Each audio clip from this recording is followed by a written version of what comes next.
What is up guys, it's your boy Solheim here, back with another World of Warcraft video for the War Within, and today we're talking about a gold making strategy that we have been talking about in the past, and it's back to being really good again due to some changes in the market, and it's once again something we talked about a little bit over a month ago, I believe, when it was introduced to the game itself. It's basically an update that got pushed after the launch of the War Within that made gold making a little bit easier and provided some passive income, or not really passive, but like kinda passive. It's something you can do in the background while watching TV, watching Netflix, watching YouTube, or even playing on your main account, if you are lucky enough to have two accounts. So, let's talk about it. Actually, before we get into the gold making strategy, I do want to say that if you want to have access to these videos before they go live on YouTube, then check out my gold making guide for the War Within through the link down below, either in the video description or the pinned comment. And when you buy the guide, first of all, you get the guide itself, which talks about gold making in different aspects. We have a chat about playing the auction house, talking about gold making strategies using the auction house, and also talking about professions, how to use your knowledge points, how to spend them, and how to use concentration points to make a bunch of gold. In addition to that, if you want to actively trade your time for gold, we have the very best gold farms as well in that gold making guide, and when you buy the guide you get access to a gold making Discord server where we have a bunch more information, and once again when you buy the guide you get access to that server, and I really recommend joining that server that you get access to from the email. So just join that server. That is also where I give you guys early access to videos, and I also give you exclusive content as well, so you get more content and earlier access to content. I do believe it's a very good place to be if you want to really make gold during this expansion. Now once again, if you really only want to make 100k gold or a couple 100,000, I do believe you're probably better off just buying a WoW token. But if you want to make millions of gold, getting into a community centered around that is really good, and also just getting the guide for some guidelines to use for gold making as well. It's basically the difference between buying a fish and teaching a man how to fish. So if you want to have one fish, then just buy the fish. But if you want to learn how to fish, this guide is there to teach you how to make gold, if you want to take it to the next level. Either way, let's have a chat about gold making, and once again this is a method we have talked about. In the past it kind of took a dive in profits, but a lot has changed over the last 2 weeks, where now it's back. Now for this video we are focusing on the resurgence kind of the Gleaming Shatter gold making strategy. It's not really something that ever went away, but the profitability has been going up and down. Now not even the last 2 weeks, but the last singular week, basically this reset, the price of dust absolutely tanked, and that also meant that Gleaming Shards also tanked, and at some point you could actually do this with insane profits, over 100,000 gold per hour, just literally mass printing dust from shards and making a bunch of gold. Now the prices have been kind of stabilizing now around 20 gold for the storm dust, rank 1, and 25 for rank 2, and then Gleaming Shards around 65 gold. So basically whenever you get rank 3, when you get rank 1 I mean, you lose a little bit of gold, and when you get rank 2 you make a little bit of gold, and then every time you proc resourcefulness you make even more gold. So to talk about that before you start doing this blindly, there are a couple of things you need to have to actually make gold from this, and number one is the 2 blue accessories that you get access to, because first of all, enchanting skill actually affects the outcome, and also this one right here has resourcefulness and crafting speed, and this one has resourcefulness and ingenuity. Basically, they both have resourcefulness, and they both give you additional enchanting skill. In addition to that, you also want to have the epic enchanter's rod, the nullstone rod with resourcefulness on it, enchanted with a rank 3 resourcefulness on it as well.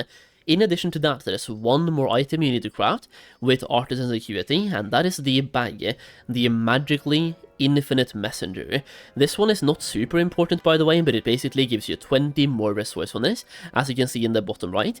The amount of resourcefulness, ingenuity, and multicraft provided by the Shatter Essence is increased by 20, and Shatter Essence is the buff you get over here, which you need to have active by the way at all times while doing this. At the moment I am getting 185 resourcefulness and 95 ingenuity and 95 multicraft.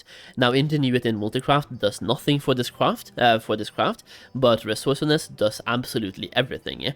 Basically, your profit margins will come from resourcefulness proccing. Every time you proc a shard, that is basically where your profit comes from. And so far, on 800 crafts, I have saved 122 gleaming shards, and on average we end up saving about 15%. Basically, you can take the percentage you have and cut that in half, because for some reason, whenever you have one reagent in the craft, resourcefulness works differently. So instead of having 37% chance to proc, you probably have closer to about 17.5 or 18.5, yeah, 18.5 or something like that. So the expected savings should be between 15 and 18% of the shards that you actually spend. Now, for the build itself, you can simply read under the craft, disenchanting gleaming shard, reducing it to 3 storm dust, and the quality of the dust produced is limited by the quality of gleaming shard that you use. So basically, whenever I use quality 2 shards, I can get up to quality 2 dust, and this all otherwise based on a combination of your enchanting skill and uncommon utilitarian specialization. So basically, the quality of the shards you put in, plus your enchanting skill, plus your uncommon utilitarian spec. So the only spec you actually care about on these characters is in, well, first of all, you want to have supplementary shattering for the resourcefulness over here, so these two are important. That is 60 points spent right here, and after that, the only one you care about is designated disenchanter, and you want to focus on the left one, the uncommon utilitarian. So by having 90 talent knowledge points, which you can get right now, by the way, by setting up an enchanter from scratch, you can get 90 points right now today. With the catch-up mechanic, you can get over 100 points actually. So this one you can set up right now if you don't have one already. So 30 points here, 30 points here, and then 30 points over here as well, and that's the entire spec you need. After that, you just start mass crafting. Now, once again, remember to keep your Shatter Essence buff up at all times, and if you have the full spec that I have, which once again you should have, and you can make in less than 1 day, you will have 15 minutes uptime on the buff itself. So you will have to, basically, you can alt-tab every 15 minutes and reapply the buff, and then just click Shatter All. You can literally shatter 1,000 of them in one go. So if you're doing this while you're doing other activities in real life, or if you're watching Netflix, or if you're playing 2 accounts at the same time, you can do 1,000 crafts, and you only have to alt tab every 1,000 crafts. Now, to give you guys a kind of rough gold per hour at the moment, on EU I have no idea about the North American market, but on EU I make about 50,000 gold per hour while doing this at the moment, which is not too bad for a passive gold making strategy that I can do on my second account while playing the game on my main account. I can, for example, do a raid on my main account and make 50,000 gold per hour on my second account at the same time. All I have to do is alt tab roughly every 2 minutes, or every 1.5 minutes or something like that. You just alt tab every now and then and you're good to go. That's it. Like, you just print gold by alt tabbing every now and then. It is very, very easy. Now, apart from that, you do need to have some gold to start making gold from this, because if you want to do 1,000 shards, which is like 1,000 shards only, that will cost you 65,000 gold, as they are currently selling for 65 gold each. Now, before this video, I bought a bunch of them right here, so you can see exactly how many I bought, and the current price on the auction house when I bought them, and I usually try to look for decent buy-in opportunities when the price is somewhat cheap, and then I buy a bunch of them. Now, for this one, I actually didn't really hit the mark, because if you use something like undermine.exchange, which before you just go to the auction house right now and just blindly buy gleaming shards and then complain because you don't make gold, somebody's gonna flip the market right now, and gleaming shards could be going up to 80 gold each after this video. Don't buy them for that price.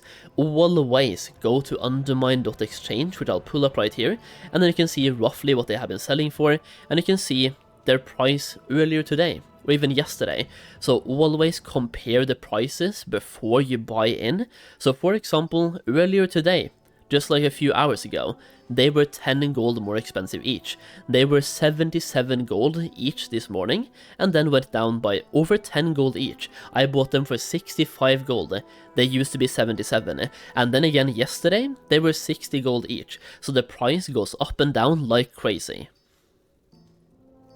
Now, once again, this is a gold making strategy that I have been talking about in the past, and I'm kind of just making this video because it was good in the past. It at some point stopped being quote-unquote good, and at that point a lot of people stopped doing this flip, and they just never come back, because they think that if it's bad once, it will never be good again, and I'm kind of here to say, it is good again, mostly due to the volatility in the market, and buying in at a good time, just knowing when to buy in, using undermine.exchange, avoiding to buy them expensive. Like if I bought them for 77 gold each earlier today, I would be losing gold right now, but by getting them for 65, I am making a lot of gold and getting over 50,000 gold per hour.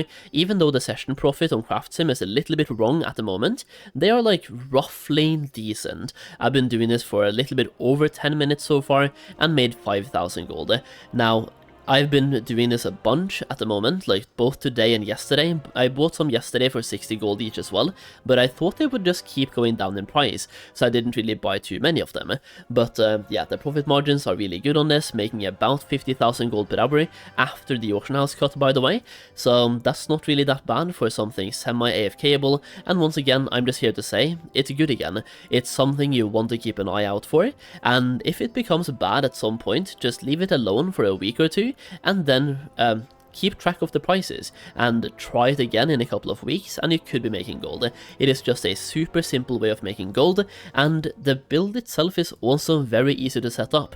If you don't have a character yet, enchanters are pretty much the easiest to set up because you can catch up on all the knowledge points by just disenchanting items every single week.